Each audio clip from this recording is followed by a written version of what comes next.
Hello everyone, I'm Jack Fisher and welcome to my world. And it's no secret that much of modern superhero comics is built on certain tropes. Now that's not necessarily a good or bad thing. Tropes in general tend to have bad connotations. They're often cited as flaws and weaknesses when criticizing certain stories or characters. And yes, they can be a catalyst for a more meaningful discussion. But most of the time, tropes are just blunt instruments that people use to bash pieces of media they don't like. Now, having established that concept, I'm going to try and use tropes in a more productive way.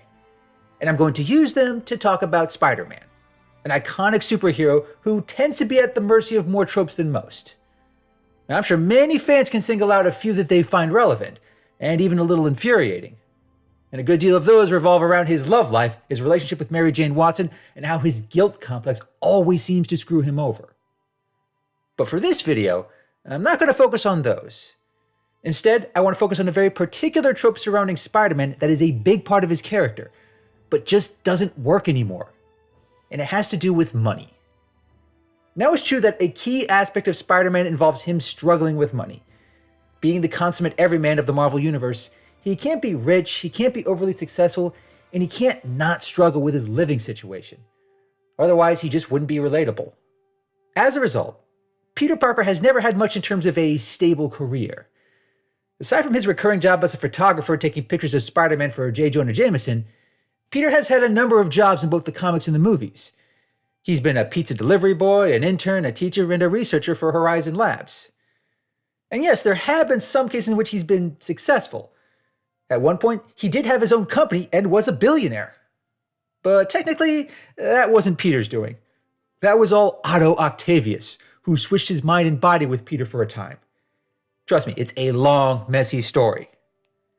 But even in that case, Peter's success did not last.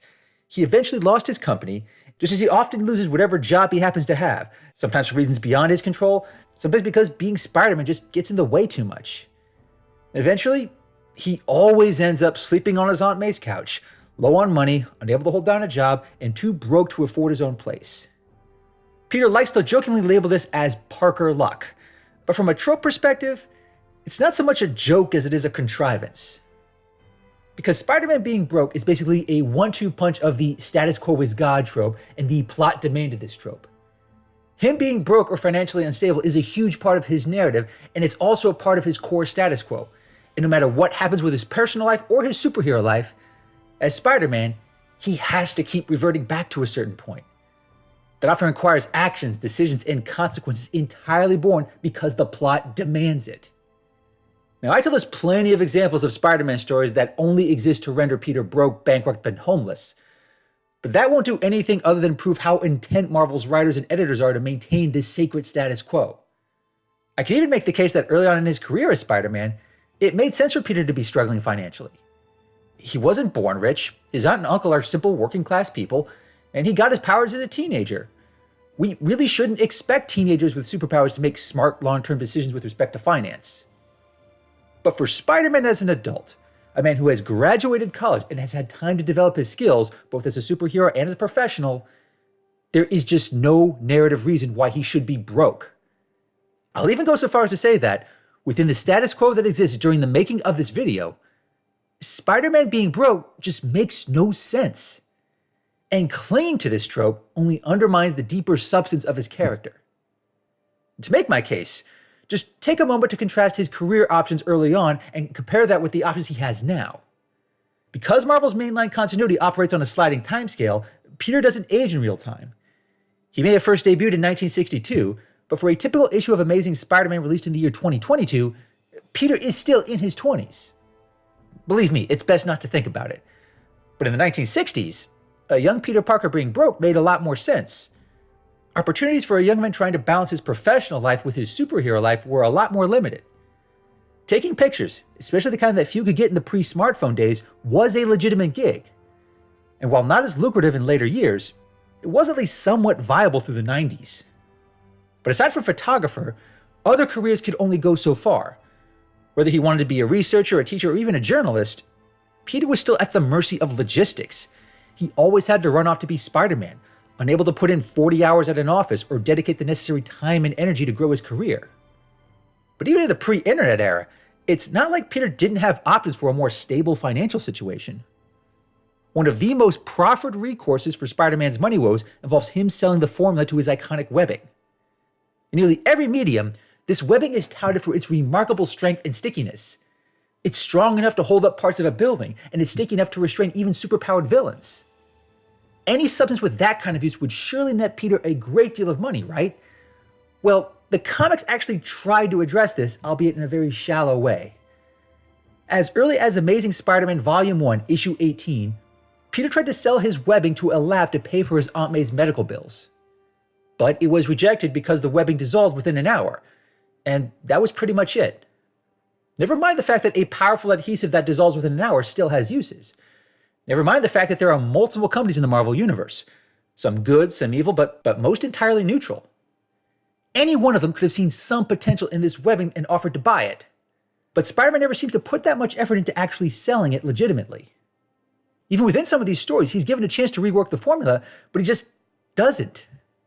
And before long, the plot gets dropped quickly and is never seriously revisited. Few legitimate reasons are ever really established. But many years later, it does come up again in Iron Man Volume 2, Issue 7. In it, Tony Stark himself berates Peter for not patenting his webbing, saying he was leaving billions on the table. And Peter's excuse is that to patent his webbing, he'd have to reveal his identity, which would in turn make his loved ones more vulnerable. Now, on the surface, that seems understandable. There's actually even some legal merit behind it. At least in the United States, it's not possible to get a patent through a pseudonym. You have to use your real legal name. But if you think about it for even more than a few minutes and are willing to hire a competent lawyer, you would know there are ways around it. In both the Marvel Universe and the real world, there are any number of legal quirks that could be used to maintain Peter's identity. He could easily create his own company or LLC to own the patent to his webbing. That would help him hide his name, and even has the necessary contacts to help him. He has numerous well-connected superhero allies, two of which are licensed lawyers in She-Hulk and Daredevil. So it's not like Spider-Man wouldn't have access to capable, discreet legal services. But even without a patent, Spider-Man still has a useful product to sell, and with skilled lawyer allies, he could easily sell it in small or large quantities to interested companies. If he's smart, and Peter Parker is supposed to be a genius, he wouldn't just sell it for cash, he'd sell it for stocks that pay dividends. Get enough of those, and Spider-Man could easily have a stable, passive income that would allow him to be a full-time superhero without the need for a job. But in the same way Marvel refuses to let Spider-Man be happily married to Mary Jane Watson, they refuse to let him enjoy that kind of stability. However, that adherence to the status quo gets even worse when you look at other ways Spider-Man could make money, and they don't have to involve him selling his web fluid. Even before he became a superhero, Peter tried to make some quick cash by being a masked wrestler. Now that was an admittedly irresponsible use of his powers. It even played a part in the infamous robbery that got his Uncle Ben killed. And being a wrestler, a boxer, a UFC fighter, or an athlete of any kind would definitely attract scrutiny. Someone with his strength, agility, and reflexes would stand out for all the wrong reasons. If not from criminals and shady talent promoters, then definitely from major professional organizations. There is no question that the UFC or Major League Baseball would want his blood tested, and that would ensure that he couldn't maintain a secret identity. But there are other ways he could use his powers that don't involve putting himself in the public eye or subjecting himself to regular blood tests. If Peter wanted to monetize his agility and strength, being a bodyguard or a bouncer at a club would fit perfectly. People working those jobs aren't in the public eye. In fact, a good bodyguard or bouncer goes out of their way to avoid being noticed. And Peter already does that in his day-to-day life as Spider-Man. It would actually be a job that complements other skills he's trying to develop. It's also a job that could work just as well in the 1960s as it would in the 2000s. The need for bodyguards and bouncers isn't subject to tech trends. And depending where Peter would work, it would probably pay a lot better than a photographer or a teacher. But say being a bodyguard still doesn't pay well enough. Say the hours are still too irregular to allow him enough time to rest, web-sling, and play superhero. There are still other ways Peter could use his powers to make money in a way that's legal, legitimate, and lucrative. It has been established in numerous timelines that Peter can use his spider sense to help him win at gambling. One particular comic, Spectacular Spider-Man 21, fittingly titled Read 'em and Weep, makes clear that he could use his spider sense to give him an edge at poker. He even used it to win a game against the Kingpin and Mr. Fantastic, While in that comic, he used his powers to win money for charity, there's no reason why he couldn't do the same to make a decent living for himself. While it's true, gambling does have a lot of shady connotations, but it also has a legitimate side. And being a professional gambler is a real profession, and a very lucrative one, even for those who don't have superpowers. But unlike other professional gamblers, Peter wouldn't have to spend quite as much time crunching numbers or playing the long game. His spider sense is essentially the ultimate cheat code, especially in card games. He doesn't need to read bluffs or do complex math, even though he probably could given his math skills. He just has to trust his spider sense and he'll win. Now, there would still be complications. Even if Peter made regular trips to Atlantic City, his ability to win might draw unwanted attention. Casinos, even legitimate casinos, tend to not like players who win too much. They regularly throw out ordinary people who count cards in blackjack. And with his powers, Peter could conceivably win even bigger. But even with those complications, there are ways to navigate them. So long as Peter paces himself and doesn't win too much all at once, he could probably get away with being a professional gambler. Once a month, he could just take a trip to Atlantic City, which is just a train ride from New York City, and win enough money to pay his rent and bills for the month.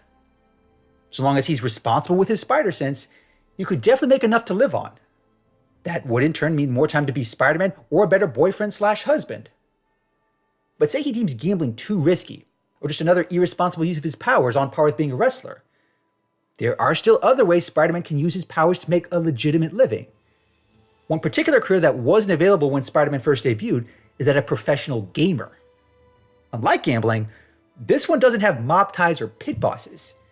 And yes, it is an increasingly legitimate profession.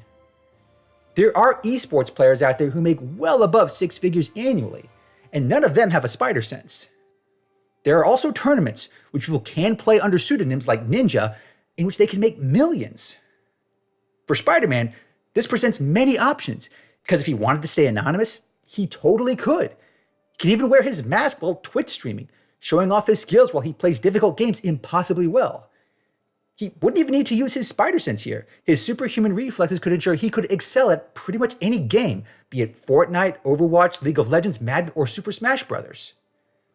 Professional gamer would also have other unique benefits, because if he's a pro, that means he'd be expected to spend hours on end in a room in front of a computer or TV screen, playing game after game, refining his skills. Friends and loved ones would probably be a lot less suspicious about why he's out of sight so often. They would just assume he's gaming while he's off being Spider-Man. But when the time would come to play in a tournament or on a stream, he could just be ready and rely on his superhuman reflexes. It would be another job that would complement his superhero life. Hell, it would even make him more relatable. Last time I checked, a large number of Spider-Man fans do play video games. But let's say Spider-Man still refuses to use his skills for something like gaming, gambling, or being a bouncer. Let's say for whatever reason, he doesn't want to monetize his webbing in any way, either for personal reasons or because he deems it irresponsible. Even then, he still has no excuse for being broke, because he could just as easily make plenty of money live streaming himself web-slinging all over New York. He wouldn't even need any kind of special gear. A quality GoPro only costs a few $100. And whether he streamed it on Twitch or YouTube, he would definitely find an audience. He would find supporters who want to cheer him on.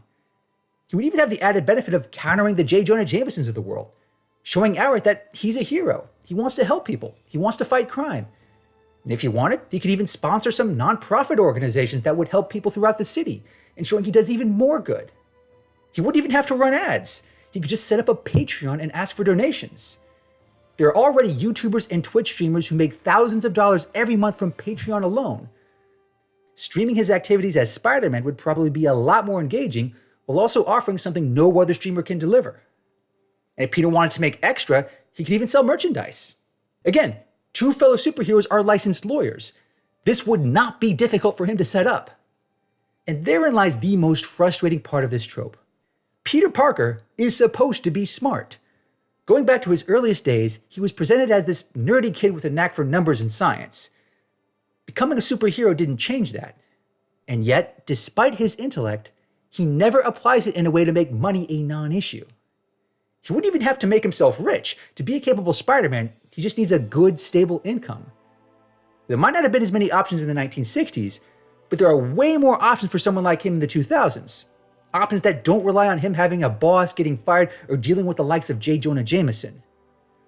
I would even make the case that Spider-Man not using his powers or his intellect to stabilize his financial situation is incredibly irresponsible by default. Because if Peter Parker is constantly worrying about money, constantly changing jobs, and always behind on his rent, then that is going to affect his ability to be a superhero. He either won't have as much time to dedicate to being a better Spider-Man, or he'll be too tired or stressed. That doesn't make him more flawed, grounded, or relatable. That just makes him seem inept and short-sighted. So every time he fails to make his rent, anytime he needs to crash on his Aunt May's couch, that's not just typical Parker luck. That's just writers and editors clinging to old tropes that just don't work anymore. Ultimately, it's just amazingly, spectacularly irresponsible. Thanks for watching, everyone, and thanks for joining me in my world. Please remember to like, comment, and subscribe, and until next time, take care and stay safe.